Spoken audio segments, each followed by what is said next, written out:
భారీగా జీబీఎస్ కేసులు, ఒక్కో ఇంజెక్షన్ 20,000 రూపాయలు. ఏపీలో గులియన్ బారే సిండ్రోమ్ కేసులు భారీగా నమోదవుతున్నాయి. దీంతో ఏపీ సర్కార్ అప్రమత్తమైంది. వైద్యులకు సీఎం చంద్రబాబు కీలక ఆదేశాలు జారీ చేశారు. రాష్ట్ర వ్యాప్తంగా 17 మంది ప్రస్తుతం చికిత్స పొందుతున్నారు. ఈ వ్యాధి సోకిన 85% మంది చికిత్స లేకుండానే కోలుకుంటున్నారని వైద్యులు చెప్తున్నారు. అయితే ఈ వ్యాధి కొత్తగా వచ్చింది కాదని, ఎప్పటి నుంచో ఈ వ్యాధి ఉందని ఆందోళన చెందాల్సిన అవసరం లేదని అంటున్నారు.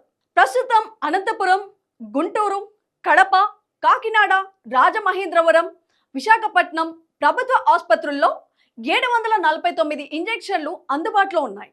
అదనంగా 469 ఇంజెక్షన్లు స్టాక్లో ఉన్నాయి.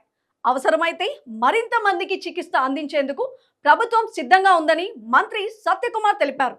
అయితే ప్రతి ఇంజెక్షన్ ఖర్చు 20,000 రూపాయల వరకు ఉంటుందన్నారు. ఒక్క రోగికి రోజు 5 ఇంజెక్షన్లు అవసరం అవుతాయని చెప్పుకొచ్చారు. మొత్తం 5 రోజుల పాటు చికిత్స కొనసాగుతూనే ఉంటుంది.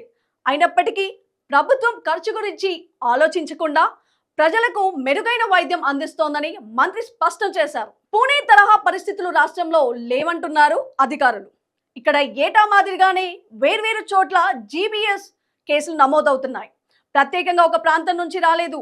ప్రస్తుతం రాష్ట్ర వ్యాప్తంగా 17 కేసులున్నాయని అధికారులు ప్రకటించారు. విశాఖ కేజీహెచ్ లో 5, కాకినాడ జీజీహెచ్ లో 4, గుంటూరు జీజీహెచ్ లో 3, అనంతపురం జీజీహెచ్ లో 3 చికిత్స పొందుతున్నారు. మిగిలిన వారు ఇతర ఆసుపత్రుల్లో ఉన్నారు. శ్రీకాకుళం, గుంటూరు జిల్లాల ఆసుపత్రుల్లో ఒక్కొక్కరు చొప్పున ప్రాణాలు విడిచిపోయారు.